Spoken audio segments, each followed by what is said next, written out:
Hello, this is Dr. Deepika from Panacea Spine Pain Ortho and Sleep Center. Today we are going to discuss about cervical compressive myelopathy.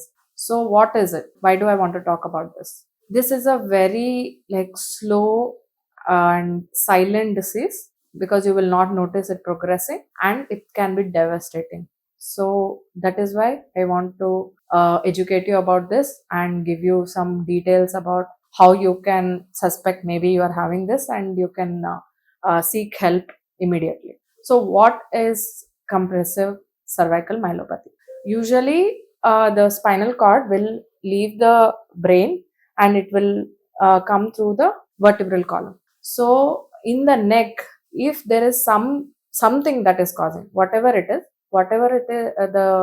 it is compressing it. Basically, it could be from the front, from the back. That is, it can be disc herniation and some degenerative changes, whatever it is. If it is compressing the spinal cord in the neck and it is going on for a long time, that can cause myelopathic changes. So myelopathic changes, what is this myelopathic changes mean?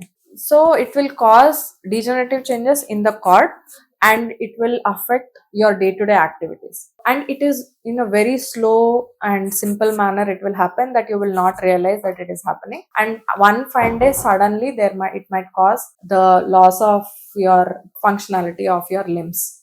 So we don't want that to happen. So I want you to know exactly when to suspect that you can have cervical myelopathy. Usually what happens is there might be some neck stiffness, neck pain, which is going to the shoulder or the arm, or some kind of heaviness, some numbness. You might just have pins and needle sensation. It all depends on nerve compression and all those things. When you should suspect myelopathy? There is some difficulty in moving the neck. It is stiff, your muscles are stiff, you're not able to move the neck much. And there is some neck pain also involved. It is radiating neck pain. Also, when you're writing, it is very clumsy way of writing, or your hands are clumsy. What you could do before you're not able to do, because this all happens in like older age patients, like maybe above 60, because of degeneration with the neck vertebral bodies and everything. So they'll be very clumsy. They're not able to walk very easily. They feel like they're going to fall, and the way they walk is like not in a normal way. Their feet are placed apart, like they don't want to fall, like that. They're holding their feet wide apart and they're walking. That is called wide based gait. So that happens because the nerves are compressed, the cord is compressed, and it is affecting the body's the brain is not able to get the signal about where the body is. So you are trying to hold yourself in one place. So that is what it is showing, that it is progressing. So there are many signs. So as soon as you see these symptoms,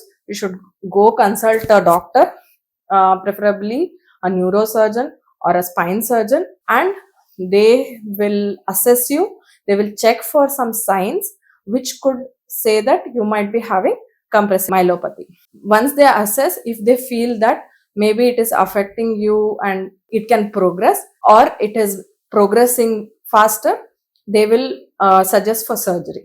Why you should be doing the surgery, that you should think about. I'm not having that much of pain, maybe I'm a little clumsy. Why should I do surgery? It is such a big surgery. They're going into my neck and they're going to do surgery. Why should I take such a risk? You might be thinking. What I would want to tell you is, it might become, you're like a ticking bomb. So anytime you're walking, if you lose balance, suddenly your neck comes in front, you might lose sensations, you might lose the functionality of your limbs, all four limbs. That can happen. People have come on wheelchair to us telling that they just had a jerky moment while going in a car. Suddenly their head moved like that and they lost like the function of all four limbs. They lost sensations. They're not able to do any of their daily activities now. So that is the devastating result that can happen to you. So we want to prevent that. We want to make sure that it does not progress further and make you lose control of your bowel or bladder, or might not be any sensation there. You might already be having that. So we don't want it to progress more, that you should be able to do your at least normal day-to-day activities. So that is the reason the surgery will be suggested, and it is very it should be done That is what the protocol says, and it should be done because the end or the last stage might be devastating.